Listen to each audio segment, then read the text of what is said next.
Selamat siang Bapak dan Ibu guru hebat. Sekarang kita akan memasuki kepada desiminasi menyebarkan pemahaman dan penerapan budaya positif yang akan disampaikan oleh Ibu Dewi Isma Prihatina.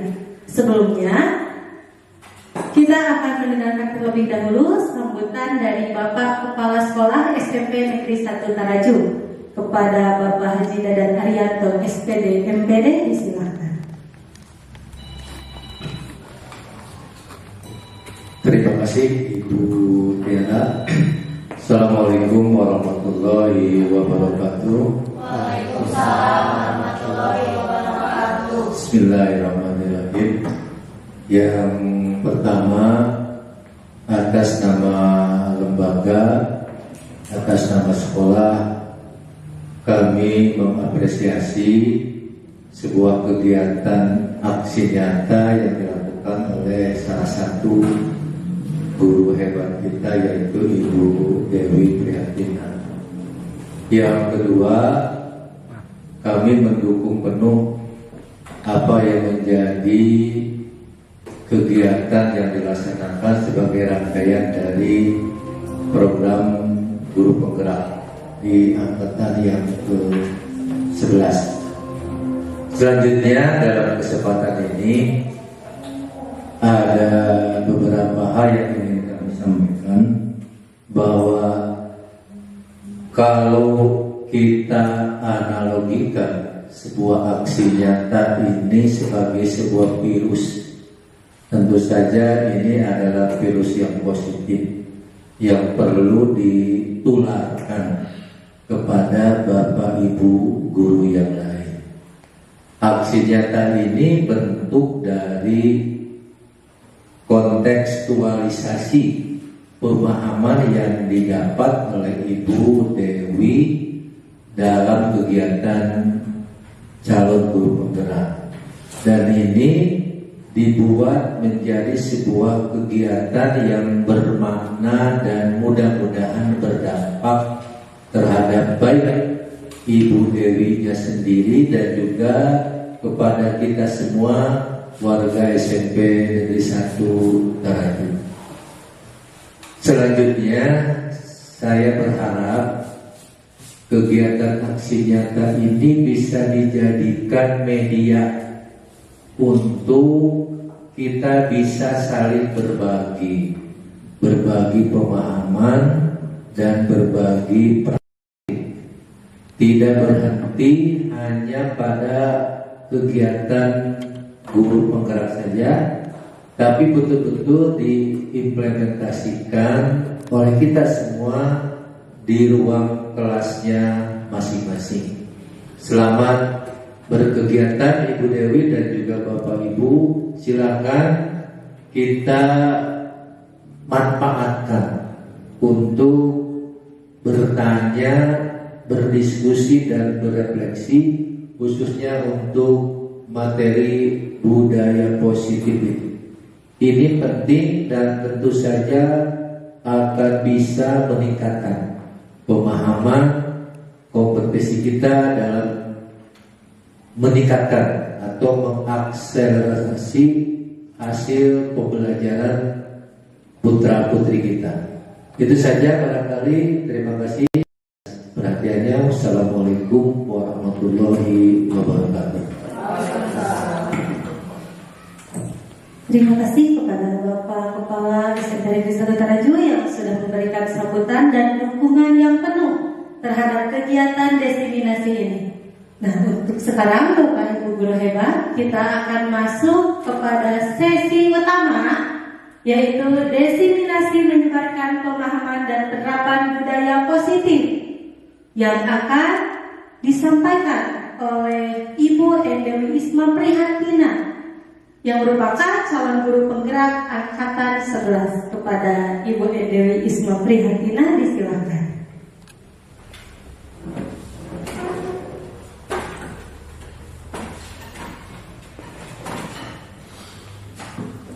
Assalamualaikum warahmatullahi wabarakatuh. Waalaikumsalam warahmatullahi wabarakatuh. Pertama, saya ucapkan terima kasih kepada Bapak Kepala Sekolah SMP Negeri 1 Taraju, Bapak Haji Dadan Arianto SPD MPT, di mana beliau telah sepenuhnya memberikan dorongan dan motivasi yang sangat luar biasa kepada saya, sehingga saya alhamdulillah sudah berada di titik ini. Selanjutnya saya juga ucapkan terima kasih kepada Bapak dan Ibu guru yang sudah menyempatkan waktu yang seharusnya Bapak dan Ibu sudah sampai di rumah, tapi Bapak dan Ibu sudah menyiapkan diri, meluangkan waktu untuk memberi dukungan dan dorongan kepada saya juga. Dan wabil khusus untuk suami saya, terima kasih sudah berkenan hadir di acara diseminasi ini. Dukungan beliau dan motivasi beliau yang sangat luar biasa bagi saya, merupakan tenaga buat saya untuk mengikuti pendidikan guru penggerak ini. Baiklah Bapak Ibu, sekali lagi terima kasih ya. Masih semangat pagi ya? Semangat pagi Bapak Ibu? Alhamdulillah. Nesata? Siap. Iya. Seperti yang ada di layar ya. Hari ini saya ditugaskan untuk mengadakan diseminasi dan penyebaran pemahaman dan penerapan budaya positif. Sebelumnya, yuk kita senyum dulu selama 20 menit. Gak mau ya 20 menit? Iya, 20 detik. Yuk, ayo senyum.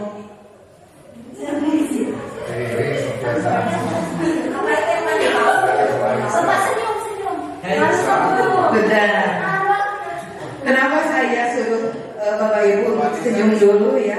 Ini siang-siang panas banget gitu, supaya aura positifnya keluar, ya.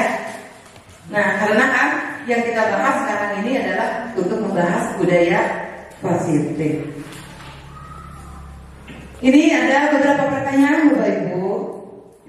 Apakah Bapak Ibu setuju bila pemberian hukuman dapat mendisiplinkan siswa?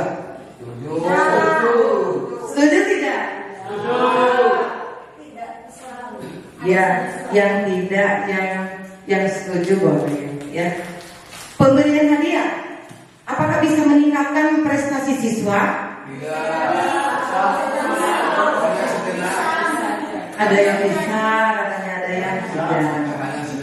Iya, bebas ya Bapak Ibu ya, mengemukakan pendapat sampai ada ya. Guru harus mampu memberikan solusi untuk setiap siswa yang bermasalah. Setuju tidak? Setuju. Semuanya setuju ini ya. Terakhir, guru berperan sebagai teman bagi siswa. Apa betul? Betul. Setuju itu? Setuju. Nah, untuk menjawab semua pertanyaan ini, jadi nanti saya akan memaparkan tentang berbagai materi ya. Mari kita diskusikan bersama. Nah, apa itu budaya positif? Ya, budaya positif itu perwujudan dari nilai-nilai atau keyakinan universal yang diberikan di sekolah. Coba keyakinan apa? Keyakinan universal itu contohnya apa?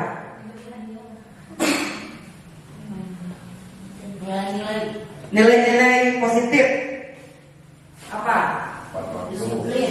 Disiplin. Siapa lagi?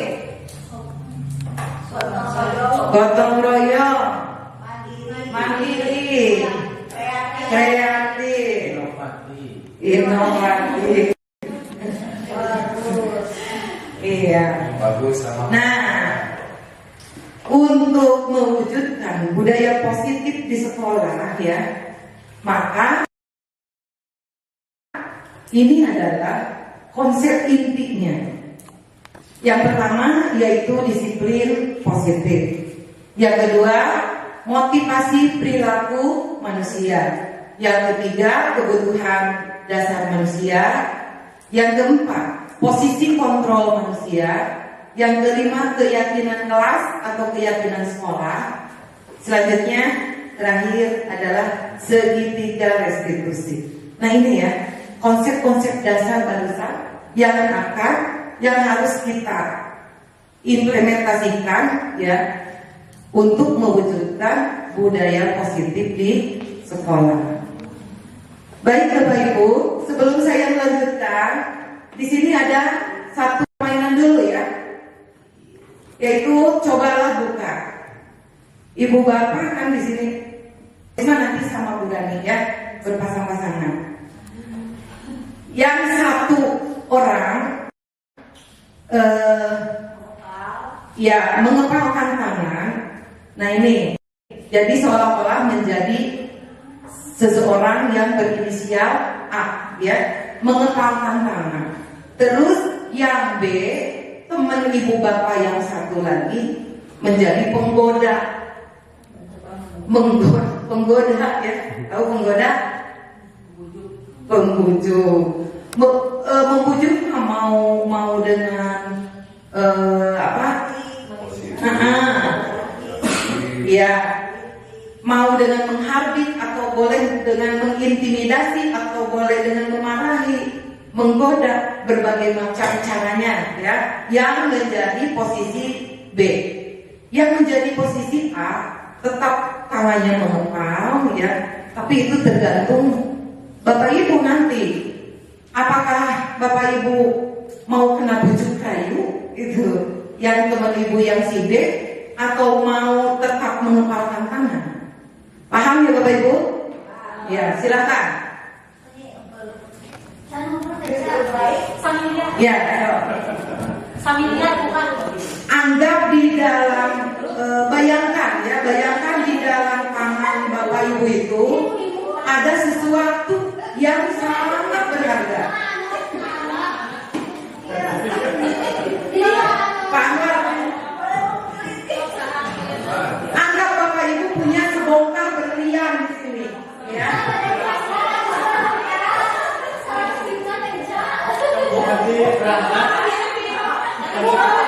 Ibu yang satu mengepalkan, ibu memujuk.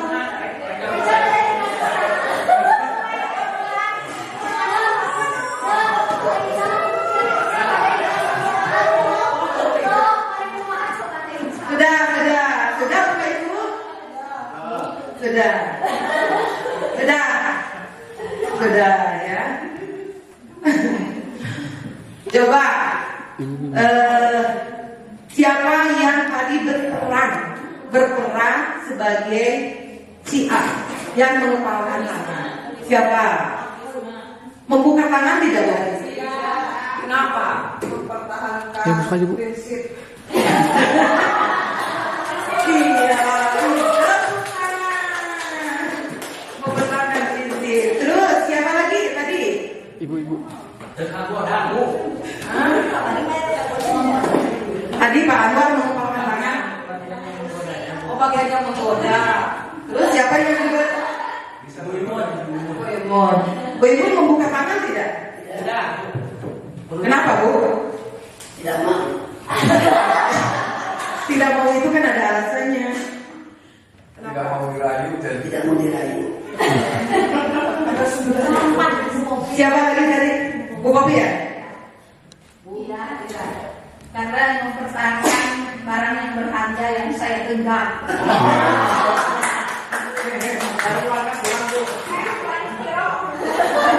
wajib dirayu wajib. Iya. Baik Bapak Ibu, kita bahas sama-sama ya.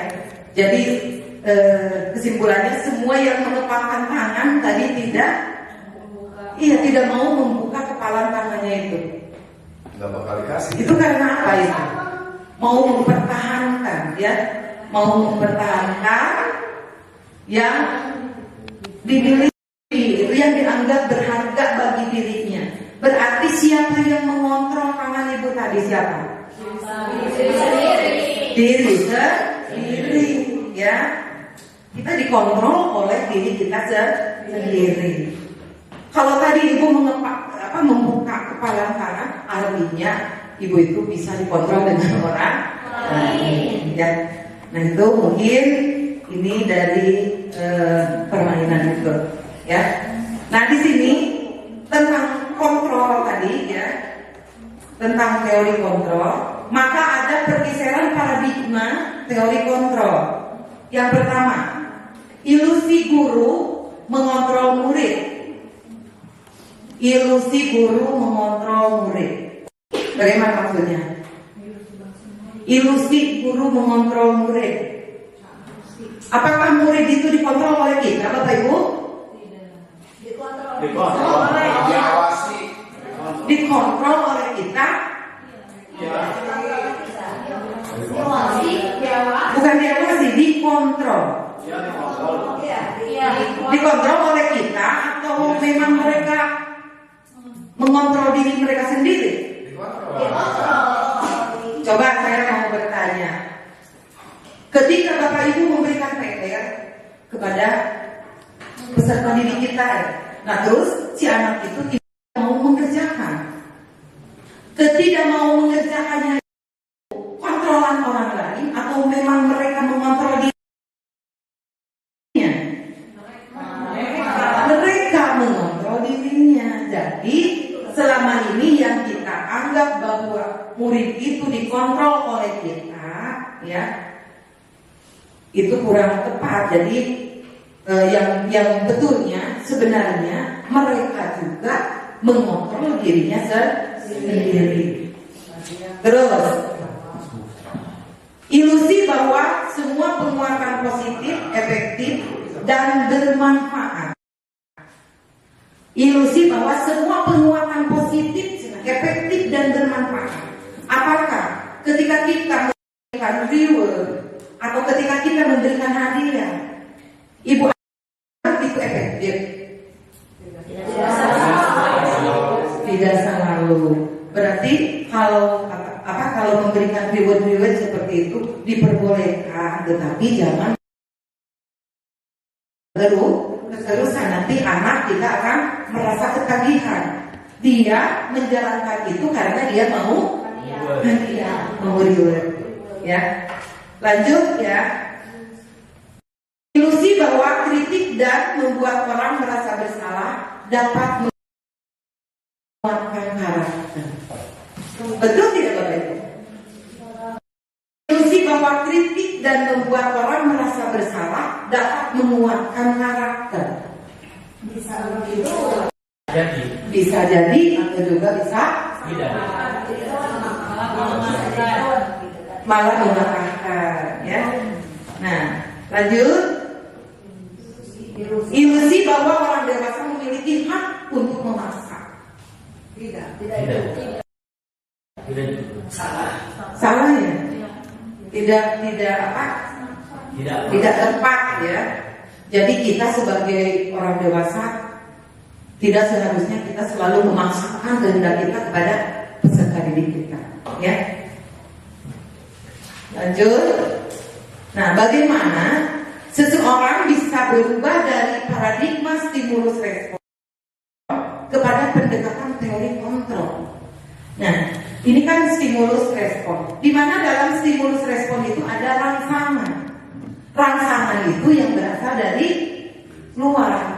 Jadi faktor eksternal, ya, yang berasal dari luar.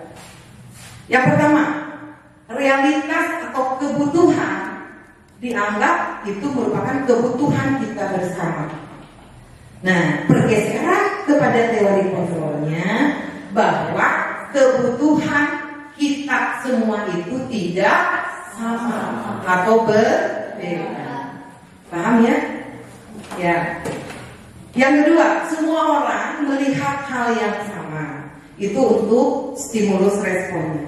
Jadi dianggapnya, kita jangan punya beranggapan bahwa peserta didik kita itu mempunyai perilaku yang sama, ya.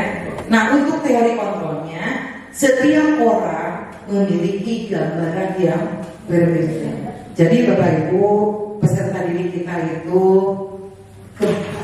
beragam, ya, beragam. Kita jangan memperlakukan sama, ya. Tuh. Terus ketiganya, kita mencoba mengubah orang agar berpandangan sama dengan kita. Bisa tidak seperti itu, Bu? Tidak bisa, kan? Nah, jadi teori kontrolnya, kita berusaha memahami pandangan orang lain tentang dunia. Jadi kita juga harus legowo, harus menghargai pendapat dari orang lain. Tuh. Yang keempat, perilaku buruk dilihat sebagai suatu kesalahan. Selama ini kita beranggapan seperti itu, ya. Anak didik kita ketika mereka berperilaku buruk, maka kita langsung menjas bahwa anak tersebut berbuat salah. Itu. Nah, untuk teori kontrolnya, semua perilaku memiliki tujuan. Baik itu perilaku yang buruk atau perilaku yang baik. Selanjutnya, orang lain bisa mengontrol saya. Nah, ini seperti yang tadi, ya.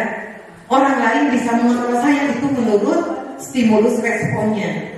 Nah, ketika ada pergeseran paradigma ke teori kontrol, ya, maka hanya Anda yang bisa mengontrol diri Anda. Artinya hanya kitalah yang bisa mengontrol diri kita sendiri. Ya, orang lain tidak bisa merubah kita, ya Bapak Ibu, ya. Terus, saya bisa mengontrol orang lain. Betul tidak? Tidak. Saya bisa mengontrol orang lain. Tidak bisa. Seperti tadi, ya. Nah, ketika bergeser, ya, paradigmanya ke teori kontrol, maka Anda tidak bisa mengontrol orang lain.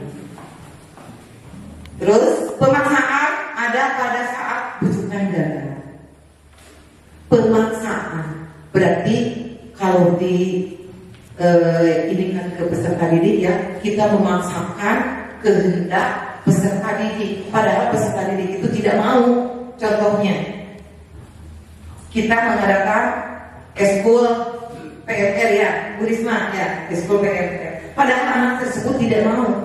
Bu Risma terus memaksa. Apa yang akan terjadi pada anak tersebut?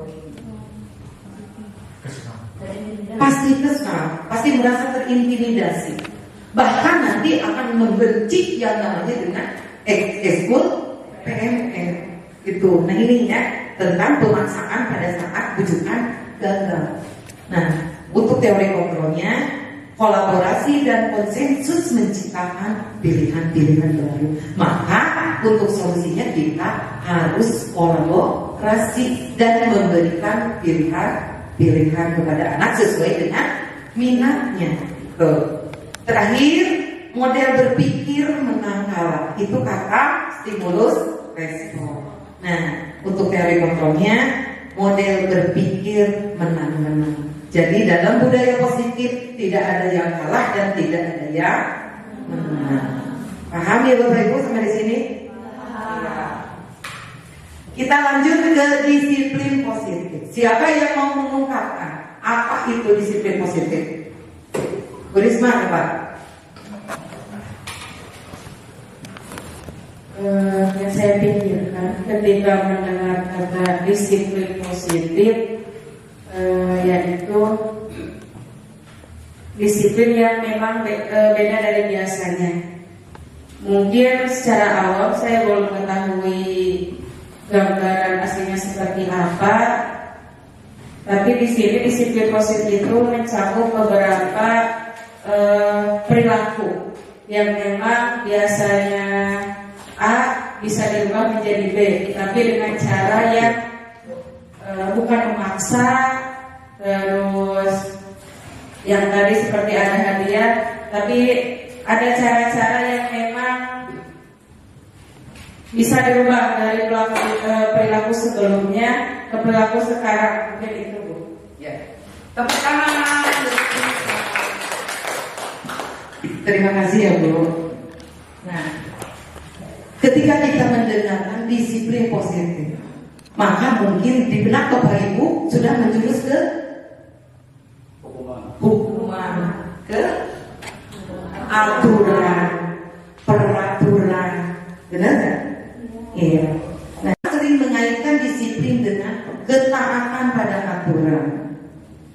Nah, ini adalah pemahaman yang paling mendasar.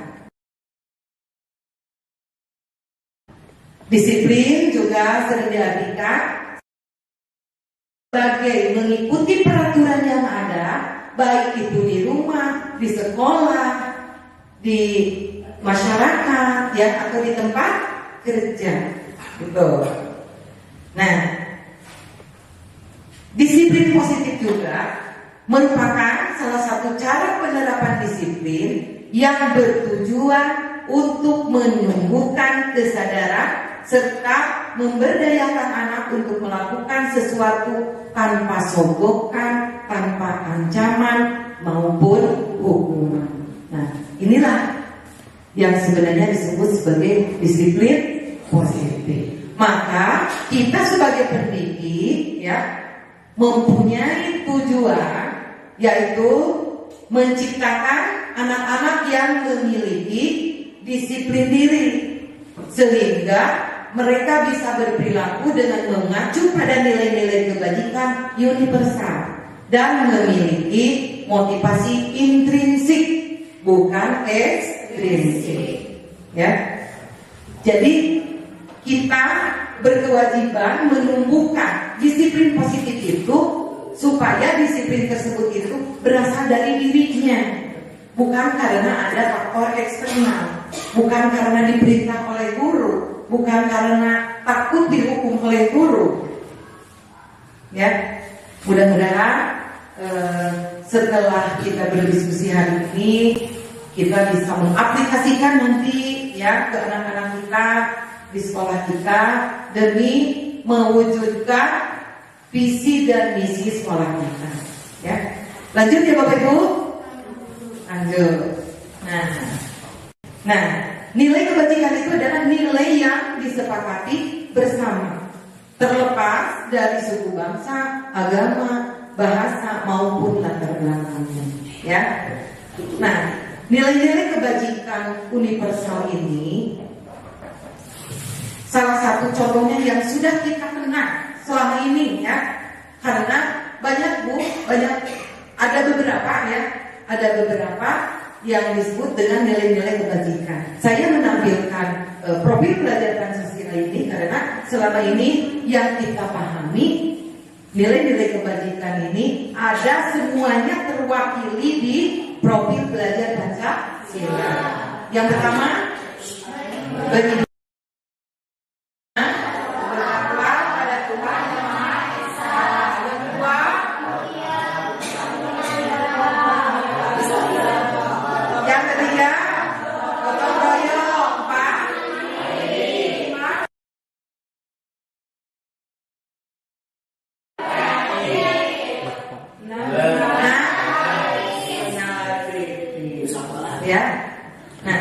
ini adalah nilai-nilai kebajikan, ya, yang merupakan jembatan untuk mendisiplinkan positif dan mewujudkan budaya positif. Yuk, lanjut kepada 3 motivasi perilaku manusia. Coba lihat Bapak Ibu. Bapak Ibu nomor mana? Nomor berapa? Nomor berapa coba? Ada di nomor berapa? Ada yang nomor 2. Ada yang nomor 1? Nomor 2. Nomor 2. Coba. Nomor 1, 2. Nomor 1, 2. Nah, yuk kita jawab ya sama-sama. Untuk yang pertama, ini tentang motivasi, ya, tentang motivasi karena semua manusia berbuat sesuatu itu karena ada motivasi, baik itu motivasi dari eksternal maupun motivasi dari internal. Yang pertama, kita melakukan sesuatu itu untuk menghindari ketidaknyamanan atau hukuman. Ketika Bapak Ibu datang ke sekolah jam 7 atau jam 7 kurang 5, apa yang Ibu Bapak rasakan? Karena takut dipanggil oleh Bapak Kepala, karena takut sadar skor ya, takut di absen di sadar skor. Bisa Kalau kalian kesadaran diri, kalau usia lama takut dihukum. Malu sama siswa, Bu. Oh, ada yang malu sama siswa. Terus apa lagi? pada diri sendiri. Sadar. Berarti kalau merasa kewajiban itu mungkin kesadarannya, sifatnya itu internal gitu. Terus yang kedua, untuk mendapatkan imbalan penghargaan dari orang lain. Saya mau datangnya pagi-pagi banget, biar dilihat sama Bapak Kepala gitu. Saya mau beres-beres biar saya dapat pujian dari Bapak Kepala gitu. Tidak. Saya percayalah sama Bapak Ibu di SMP Negeri 1 Taraju. Orangnya ikhlas semua ya. Iya, mudah-mudahan istiqomah ya. Amin ya Allah ya Rabbal Alamin. Nah, Bapak Ibu, untuk nomor 1 dan nomor 2 itu sifatnya ada dorongan, ada motivasi, tapi motivasinya berasal dari luar karena takut dihukum, takut dipanggil, juga mau mendapatkan imbalan. Kalau kita berada di nomor 1 dan nomor 2, manusiawi Bapak Ibu tidak salah ya. Itu. Nah, yang mana motivasi internal?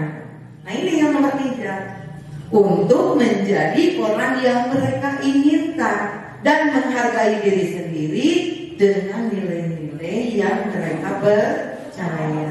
Nah, itu baru dia itu berjuang karena adanya dorongan dari dalam. Ya. Yuk lanjut Bapak Ibu tentang ini tadi ya, karena tadi ada hukuman kan, ada hadiah gitu. Maka kita sekarang bahas tentang hukuman, konsekuensi dan restitusi. Hukuman yang bagaimana Bapak Ibu? Ketika anak misalnya kesiangan datang ke kelas, maka Bapak Ibu menyuruh anak tersebut untuk berdiri di depan dan jengkek seperti ini. Pernah seperti itu?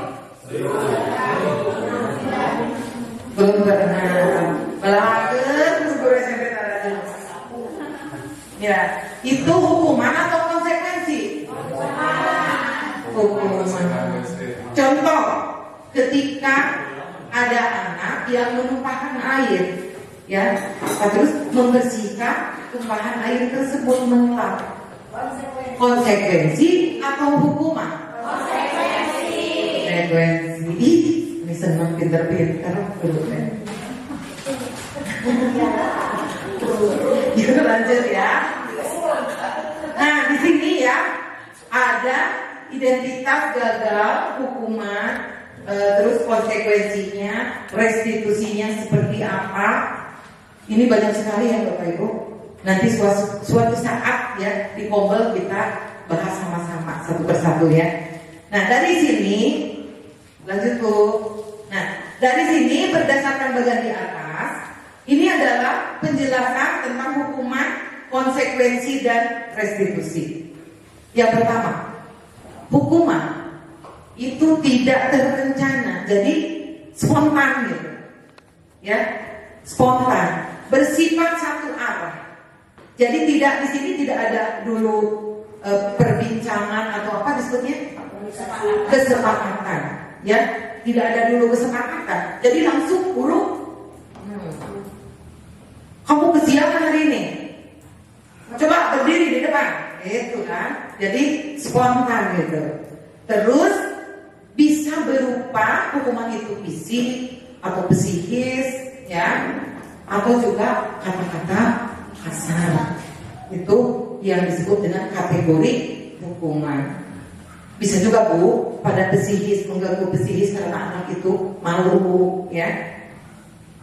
Sampai kapanpun gitu, anak tersebut akan sakit gitu ya. Akan teringat semua yang kita lakukan kalau kita memang menghukum dia itu seperti ini, apalagi dengan fisik gitu ya. Paham ya Bapak Ibu tentang hukuman? Ya. Tentang konsekuensi. Konsekuensi itu bersifat terencana, sudah disepakati.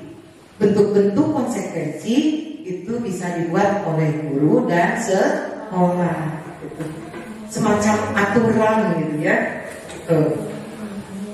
Terakhir, restitusi. Restitusi ini adalah proses menciptakan kondisi bagi murid untuk memperbaiki kesalahan mereka dengan karakter yang lebih kuat. Ini menurut dosen, ya. Jadi kalau boleh Ibu mau memilih nomor berapa? Memilih apa? Hukuman, konsekuensi, restitusi. Iya. Mudah-mudahan ya perilaku kita sudah mencerminkan kepada restitusi. Yuk lanjut kita ke keyakinan kelas. Mengapa Bapak Ibu keyakinan kelas bukan peraturan kelas? Kalau keyakinan kelas disepakati bersama, hasil musyawarah bersama. Silakan Bu. Menurut saya kalau keyakinan kelas itu hasil musyawarah, jadi kesepakatan antara guru dan siswa. Kalau peraturan kelas itu dibuat oleh guru misalnya, tetapi bisa saja tanpa kesepakatan semua siswa. Jadi hanya satu.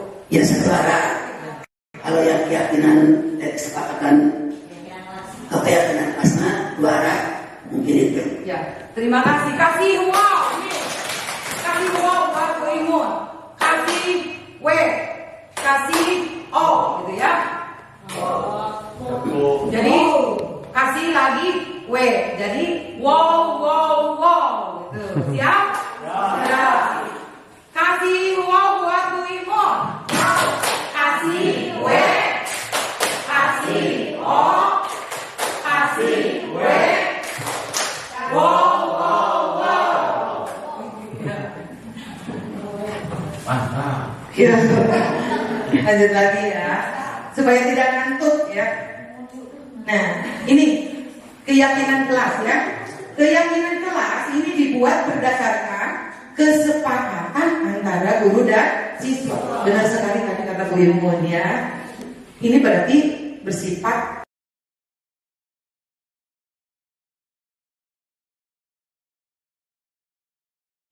besar ya.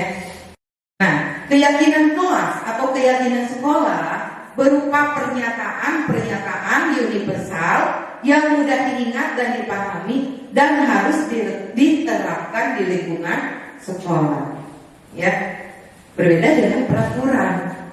Kalau peraturan ini biasanya dibuat oleh guru, jadi hanya terjadinya satu tanpa ada kesepakatan. Ya, nah jadi guru di sini berperan dalam mewujudkan terbentuknya keyakinan kelas atau keyakinan sekolah dengan adanya kesepakatan antara guru dengan siswa. Nah, saya juga perlu menyampaikan tentang prosedur untuk pembuatan keyakinan kelas. Siapa di antara Bapak Ibu di kelasnya yang sudah membuat keyakinan kelas? Keyakinan apa? Sudah Bu? Sudah. Alhamdulillah. Bu Ibu sudah? Sudah. Nah, ini prosedurnya ya. Yang pertama, mempersilahkan warga sekolah atau siswa mencurahkan ide tentang peraturan yang disepakati. Jadi biarkan mereka, anak-anak kita itu mencurahkan apa yang mereka idekan gitu. Ya, itu yang pertama. Yang kedua, mencatat semua masukan. ganti untuk keyakinan kelas itu mengganti kalimat negatif menjadi kalimat yang positif, ya. Nah, setelah itu maka kita harus meninjau ulang, ya. Tinjau kembali curahan pendapat yang terkumpul. Ya, dan nanti susun menjadi keyakinan kelas atau sekolah, ya. Nah, setelah itu tinjau ulang keyakinan kelas yang sudah tersusun.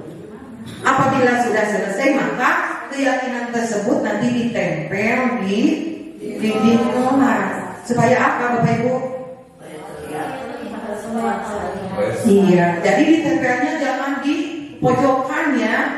Lebih bagus ditempelnya di pas dekat pintu keluar. Biar kalau mereka masuk kelihatan, terus mereka keluar lagi kelihatan. Tuh. Nah, di sini saya perlihatkan sama Bapak Ibu ketika saya mempraktekkan membuat keyakinan kelas di kelas saya di 9B, ya. Ini foto yang pertama ketika saya memberikan pemahaman kepada peserta didik apa itu tentang keyakinan kelas. Nah, setelah itu saya membagikan sticky note pada semua siswa. Saya menyuruh semua siswa untuk menuliskan ide-idenya, gitu ya. Nah, setelah itu siswa menempel di karton, ya, tentang ide-ide yang sudah ditulis di sticky note, ya.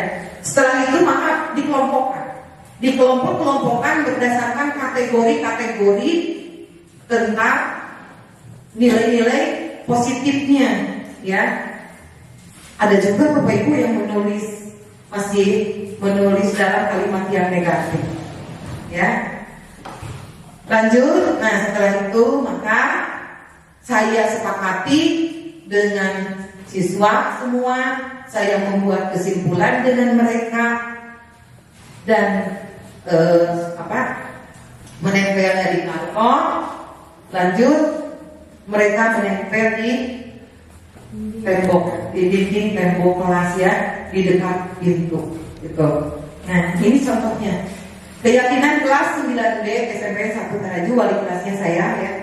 Nah, kami akan selalu menjunjung tinggi nilai-nilai kejujuran, tanggung jawab, dan saling menghormati. Itu merupakan rangkuman dari ide-ide yang dituangkan oleh anak-anak saya, gitu, di sticky note, ya. Itu ya Bapak Ibu. Kalau yang belum membuat keyakinan di kelas, monggo dipersilahkan, ya. Mulai dari sekarang kita buat sama-sama tentang keyakinan di kelas masing-masing, ya.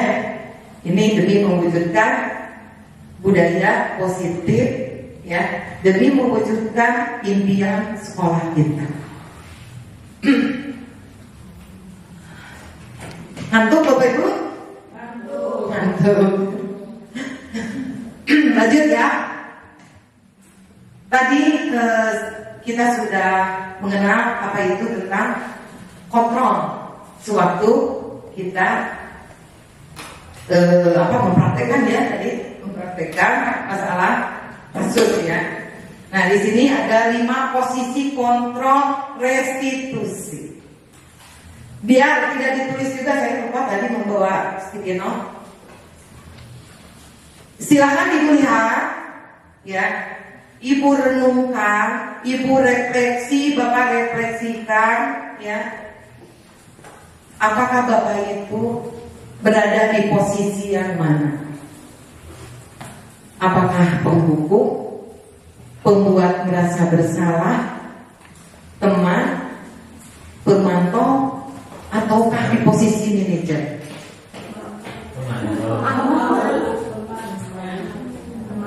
Sudah Bapak Ibu merefleksi? Sudah? Manajer. Sudah, ya? Nah, untuk menjawabnya, ayo. Nah, ini, ya. 5 posisi kontrol restitusi. Di sini ada motivasi, ya, yaitu guru berbuat. ada identitas gagal. Identitas gagal itu artinya ada kontrol dari luar, ya. Nah, yang tadi kan untuk menghindari hukuman. Kita berbuat karena untuk menghindari hukuman. Nah ini guru berbuat, penghukum menghardik, menunjuk-nunjuk, ya, atau melontarkan kata-kata yang kasar. Tuh. Ini untuk penghukum, ya. Terus yang guru, contoh, ya, kata guru. Kalau kamu tidak melakukan, awas ya. Mungkin kurang galak. Nah, hasilnya untuk penghukum memberontak, si anak itu akan menjadi pemberontak, ya, menyalahkan orang lain. Gitu.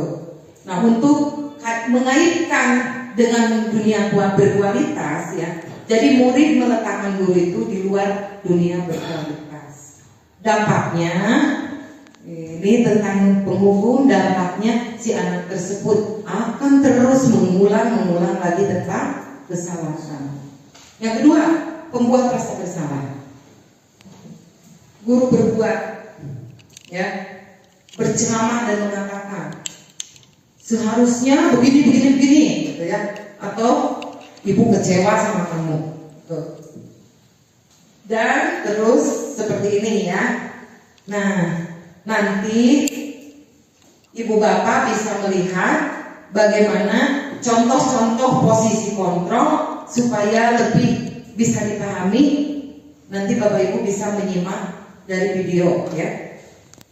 Lanjut, Bu.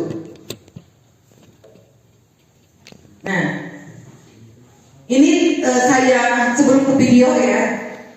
Ini saya punya kasus, ya, mencontohkan. Saya memberikan contoh kasus seorang siswa bernama Andi sering terlambat masuk kelas dan mengganggu teman-temannya saat pelajaran berlangsung. Nah, ini untuk penghukum. Bagaimana menurutmu hukuman yang tepat untuk siswa yang sering kesiangan? Kamu berdiri di depan kelas sampai akhir pembelajaran. Nah, itu contohnya, ya, untuk penghukum. Terus untuk pembuat rasa bersalah. Apakah kamu merasa bangga kalau kamu selalu datang terlambat? Kamu selalu saja mengecewakan ibu. Nah, ketika kita berkata seperti itu, memang nada kita tidak seperti nada penghukum, gitu. Agak lembut, agak lirih, gitu. Tapi kan kata-katanya membuat si anak akan merasa bersalah sudah mengecewakan kita. Tuh. Nah, ini untuk teman. Andi, ada apa ya sebenarnya? Apakah ada sesuatu yang membuatmu sulit datang ke sekolah tepat waktu? Itu lebih lirik lagi, ya, karena kita memposisikan sebagai teman. Selanjutnya sebagai pemantau. Jadi tanpa berbicara langsung, guru mengamati perlakuan Andi selama beberapa hari. Namanya juga pemantau, ya, mengamati dulu.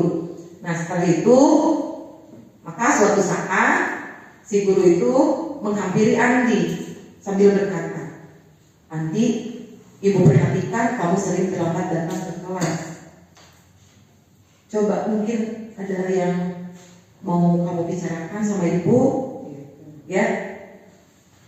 Terakhir, sebagai manajer, bagaimana jika kita membuat jadwal bersama untuk membantumu mengatur waktu agar kamu tidak lagi kesiangan dan datang tepat waktu. Itu jadi dikasih pilihan, dikasih solusi. Itu untuk kontrol sebagai manajer. Terjawab sudah Bapak Ibu? Sudah. Jadi tadi posisi Bapak Ibu ada di mana tadi? Ada yang di pemantau. Ada yang kemana? Kadang-kadang, ya. Jadi posisi mana menurut Bapak Ibu yang baik? Iya, posisi sebagai manajer. Nanti selanjutnya kita akan membahas tentang posisi manajer itu di segitiga restitusi ya. Ini ada supaya tidak ngantuk ya. Bapak Ibu videonya.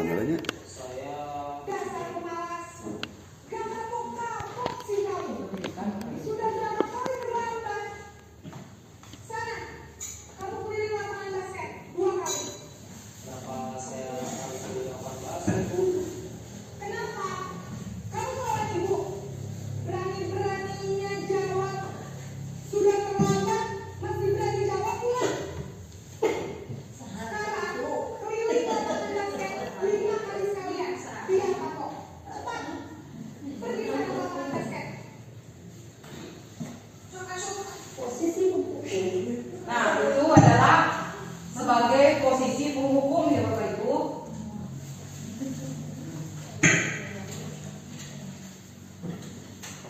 Nah, ini contoh dari posisi pembuat merasa bersalah.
Itu kan kelihatannya si Naren merasa bersalah gitu.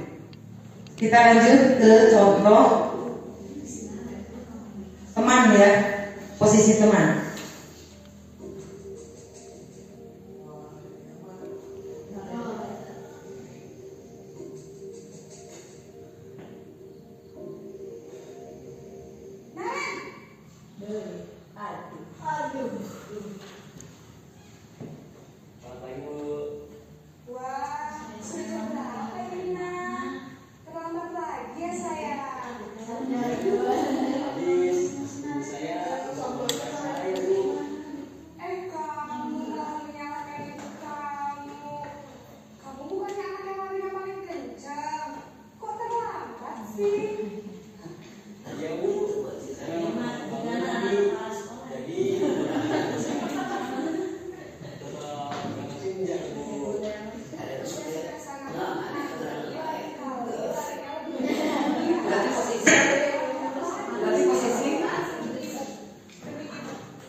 Berarti posisi apa ya? Penghukum. Sudah sama sekolah, kamu beresin urusan absen kamu. Kamu ini ada saja. Gimana nepotisme? Lanjut ya ke posisi manajer. Oh, pemantau ya, pemantau dulu.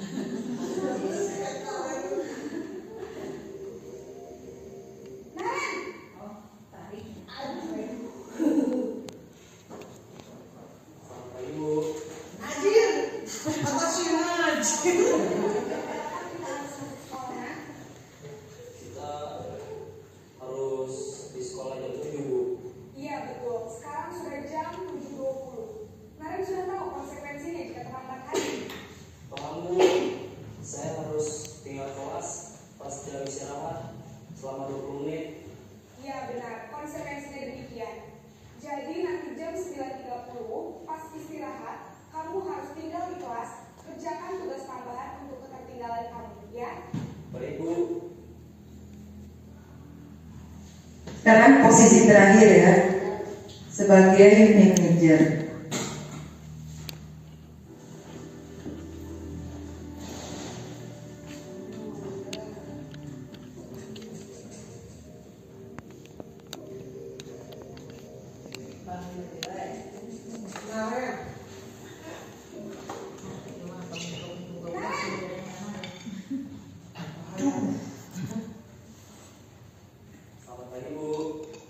Selamat pagi, anak.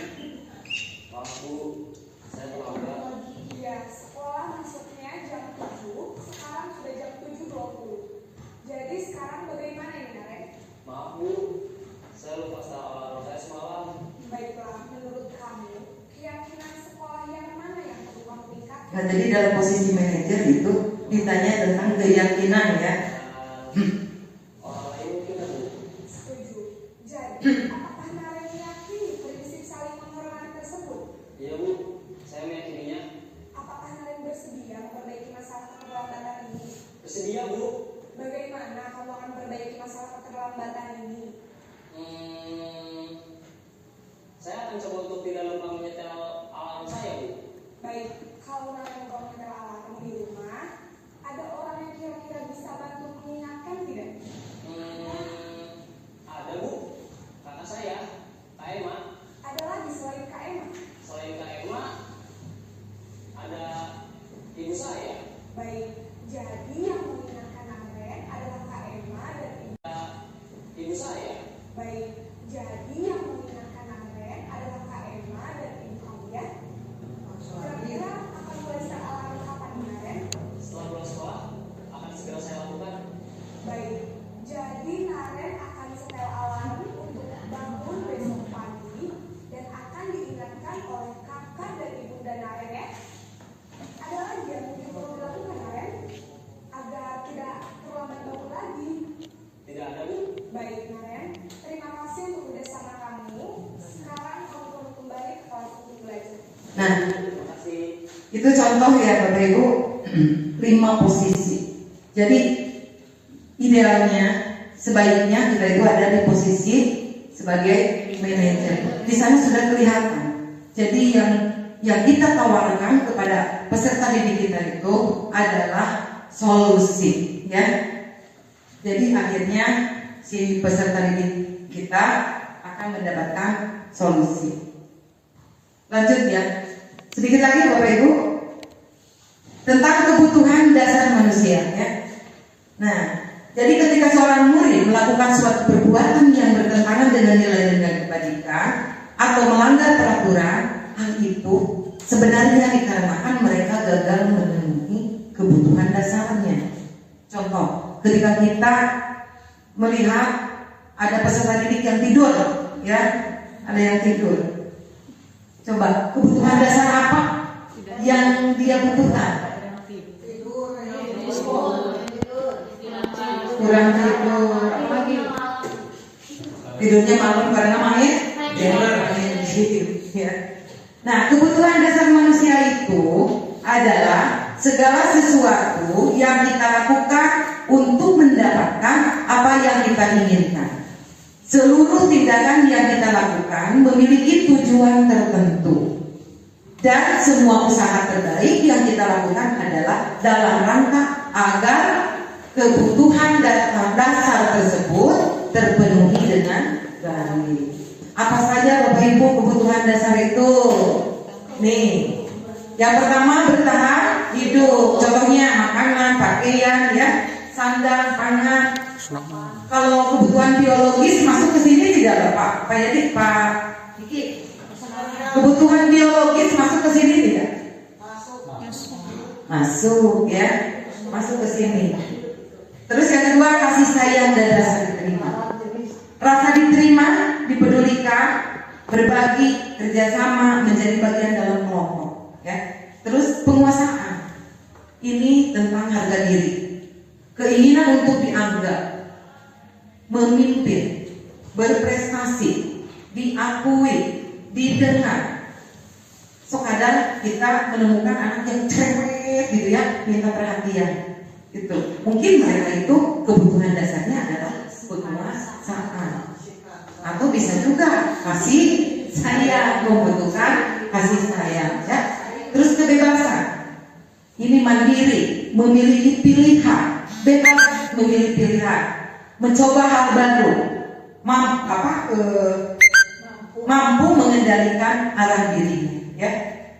Terus yang terakhir kesenangan. Ini tentang bermain, humor, antusiasmenya, tertawa, gitu, ya. Nah, yuk lanjut. Ini ada studi kasus. Bulan kelas 9A sedang bingung menghadapi ulah salah satu murid kelasnya, yaitu Tommy.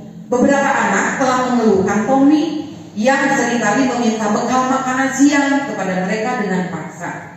Jika Anda menghadapi situasi seperti Ibu Zulaika, apa yang Anda lakukan? Menurut Anda, kira-kira apa alasan Doni melakukan hal itu? Sebelum kita cari jawabannya, mungkin Bapak Ibu ada yang mau mengungkapkan tentang kasus ini. Kebutuhan apa? Kebutuhan dasar apa yang diperlukan oleh Tommy? Bertahan hidup, mungkin ya, tidak makan dulu, tidak sarapan dulu, ya. Apalagi? Kasih sayang. Kasih sayang. Terus? Apalagi? Perhatian. Yuk kita buka ya.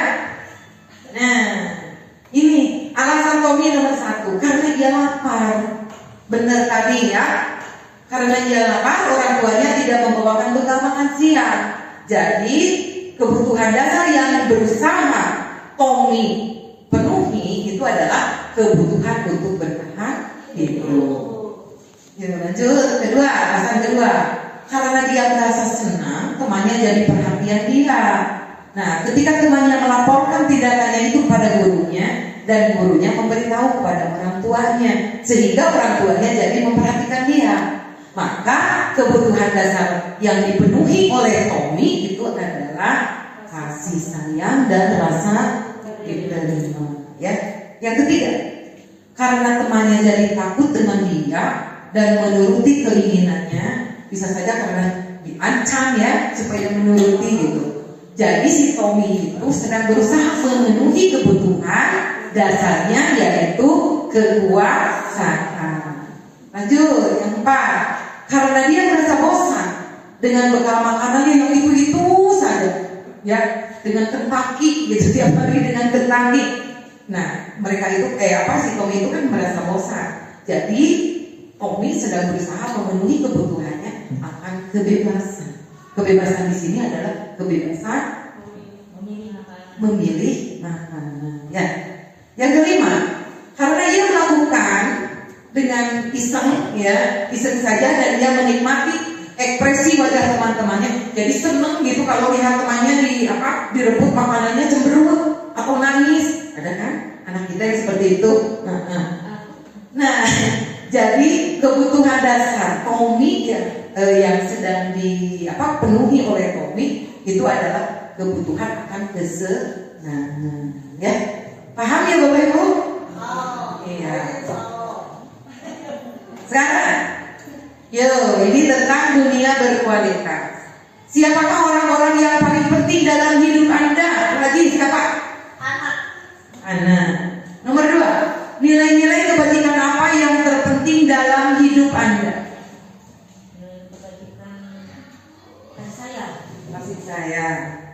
Kalau Anda menjadi orang yang ideal, karakter atau sifat apa yang Anda paling inginkan pada diri Anda? Apakah pencapaiannya?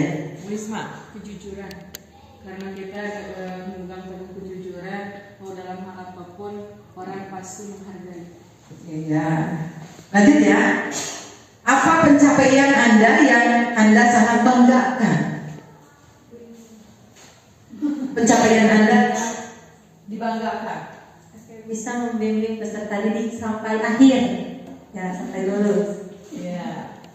Terus, apa pekerjaan ideal bagi Anda? Bu Imun, pencapaian ideal. Pekerjaan ideal bagi Anda. Guru. Kenapa? Ya, sesuai dengan sesuai dengan cita-cita. Terus ceritakan bagian perjalanan hidup Anda di mana Anda merasa itulah titik puncak hidup Anda.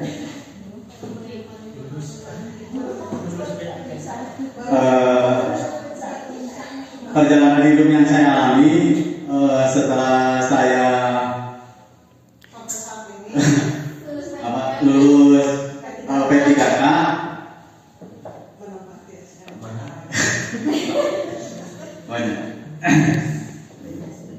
Perjalanan setelah saya mengabdi di sekolah selama 9 tahun dan akhirnya alhamdulillah sampai saat ini bisa kembali lagi di sekolah yang saya impikan dari saya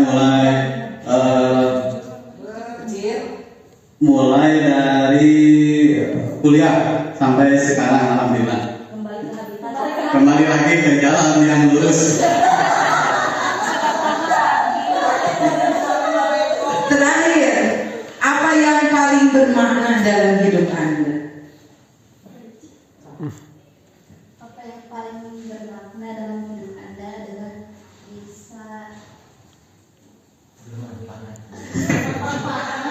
bisa bermanfaat bagi orang lain. Tepuk tangan untuk kita semua. Yuk. Gini aja lah, biar tidak lama atau yang mau ini aja Bapak Ibu. Ya. Saya senang hidup sehat bersemangat. Saya senang ya hidup sehat bersemangat. Ya. Saya senang hidup sehat bersemangat. Paham? So, sambil gerak.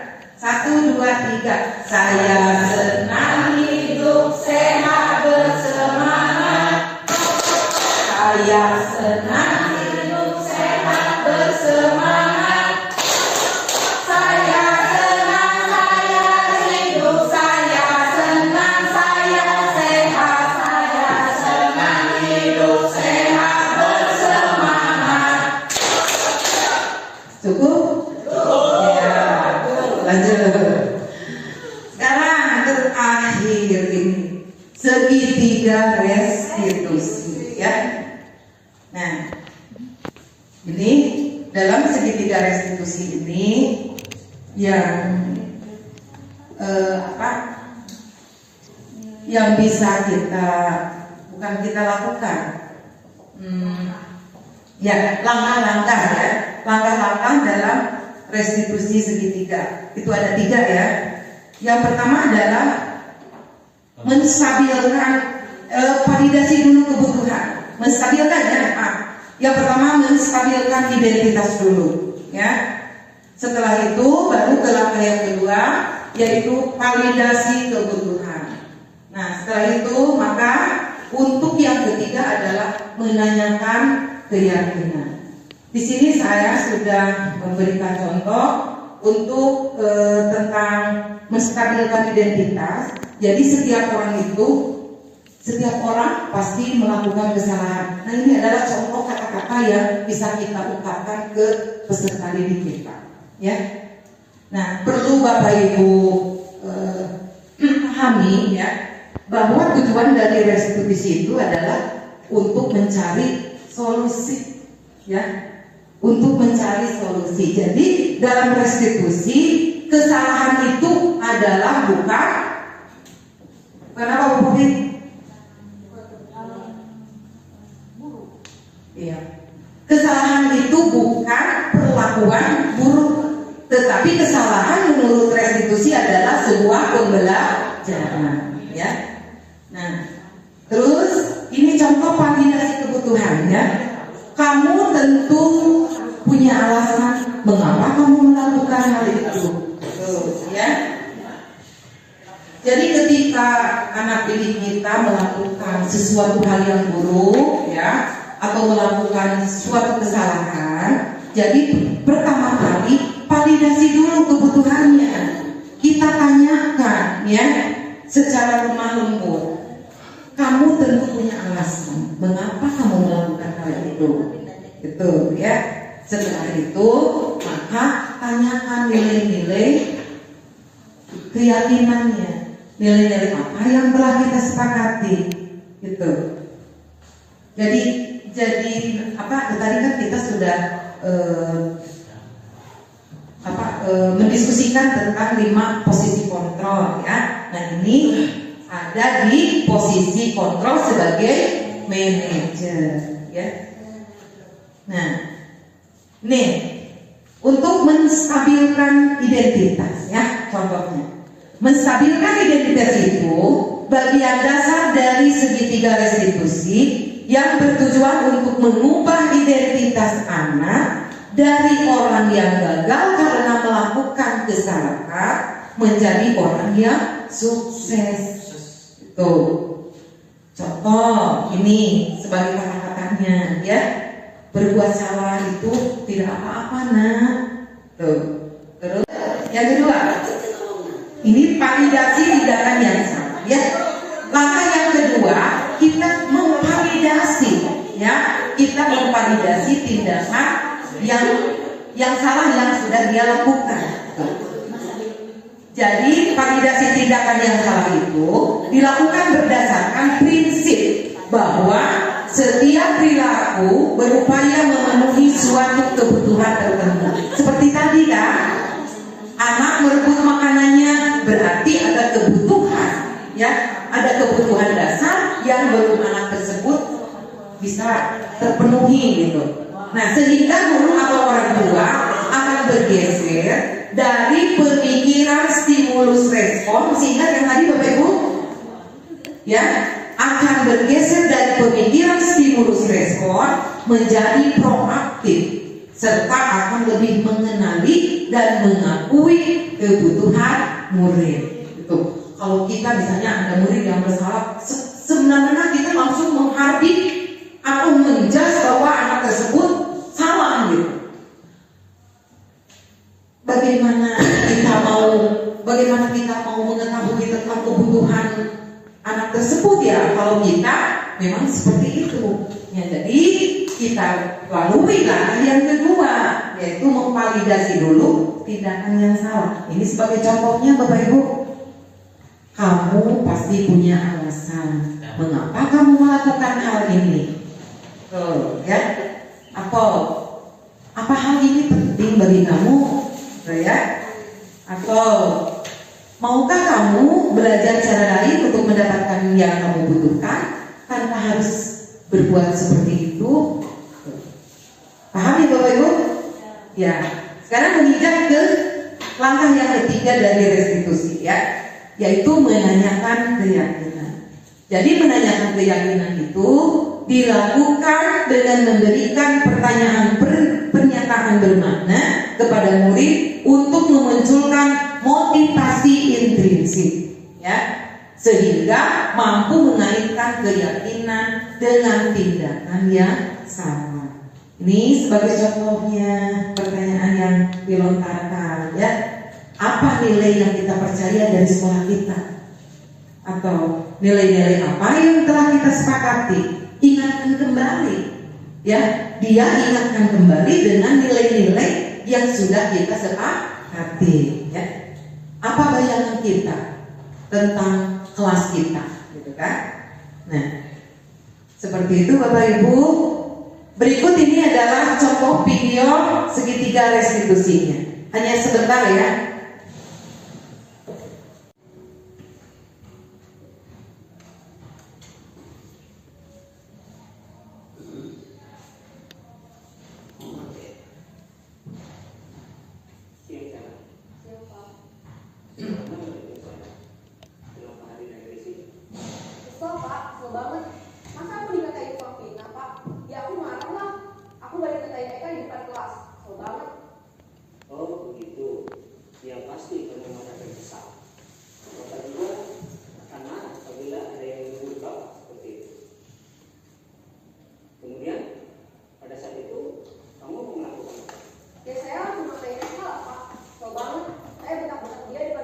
Ini validasi tindakan yang salah ya Bapak Ibu.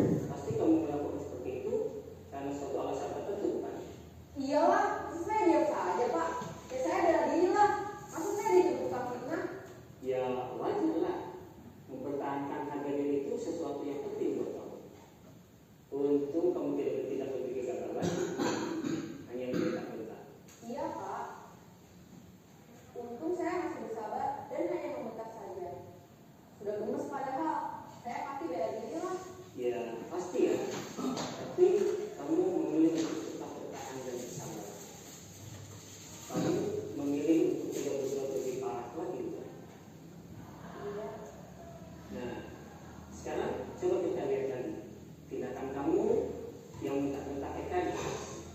tindakan kamu itu kira-kira sesuai dengan keyakinan kelas atau Nah ini sampai ke menanyakan keyakinan. jadi keyakinan atau prinsip mana yang perlu sesuai dengan keinginan kamu? Ya, saya sebenarnya sangat menghargai orang lain. Mungkin saat itu saya menjadi emosi, jadi tidak menunjukkan sikap itu.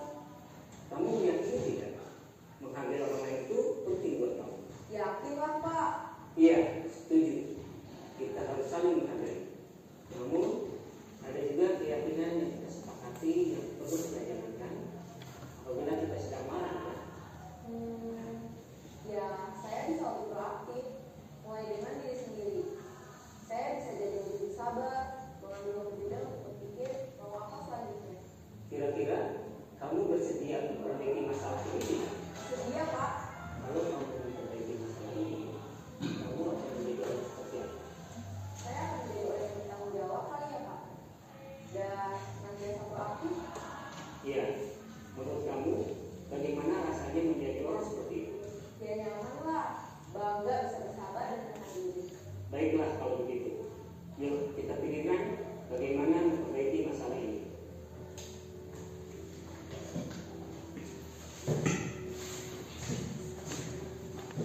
Nah, sudah ya Bapak Ibu. Alhamdulillah acara diseminasi saya pada hari ini sudah selesai. Semoga apa yang saya sampaikan pada kesempatan ini mudah-mudahan jadi motivasi buat kita untuk mewujudkan impian sekolah kita, untuk mewujudkan budaya positif di sekolah kita. Saya haturkan banyak terima kasih kepada rekan-rekan semua yang sudah meluangkan waktu sampai sore hari ini. Mudah-mudahan amal kebaikan Bapak Ibu dibalas oleh Allah Subhanahu wa taala berlipat ganda. Sekian dari saya. Wassalamualaikum warahmatullahi wabarakatuh. Ya, berikan tepuk tangan yang meriah untuk Ibu Dewi Ismaprihatina yang sudah memberikan diseminasi mengenai budaya positif. Nah, Bapak Ibu, untuk pertemuan diseminasi kali ini kita akan cukupkan sekian. Kita tutup dengan bacaan hamdalah bersama-sama. Alhamdulillah. Sampai bertemu kembali di destinasi selanjutnya. Terima kasih dan assalamualaikum warahmatullahi wabarakatuh. Assalamualaikum warahmatullahi wabarakatuh. Perkenalkan, nama saya Risma Rosiani. Saya berterima kasih kepada Ibu Dewi yang telah melaksanakan diseminasi disiplin positif bersama rekan sejawat di SMPN 1 Taraju. Saya pribadi merasa terinspirasi dengan materi yang beliau paparkan. Materinya mudah dimengerti, mudah dipahami, juga banyak ilmu-ilmu baru yang saya dapatkan. Semoga saya dan teman-teman semua bisa mengaplikasikannya dengan baik. Terima kasih. Assalamualaikum warahmatullahi wabarakatuh. Assalamualaikum warahmatullahi wabarakatuh. Perkenalkan, nama saya Tiara Rahmawati Nur yang merupakan salah satu guru di SMP Negeri 1 Taraju. Saya ucapkan terima kasih kepada Ibu Dewi Ismaprihatina yang sudah menyebarkan ilmu mengenai budaya positif. Banyak sekali ilmu dan manfaat yang didapatkan dari acara diseminasi tersebut, yang nantinya ilmu-ilmu yang kita dapatkan itu bisa diaplikasikan di satuan pendidikan kita, yaitu di SMP Negeri 1 Taraju. Semoga bermanfaat dan menjadi motivasi bagi kita semua, khususnya rekan sejawat yang ada di SMP Negeri 1 Taraju. Terima kasih. Wassalamualaikum warahmatullahi wabarakatuh.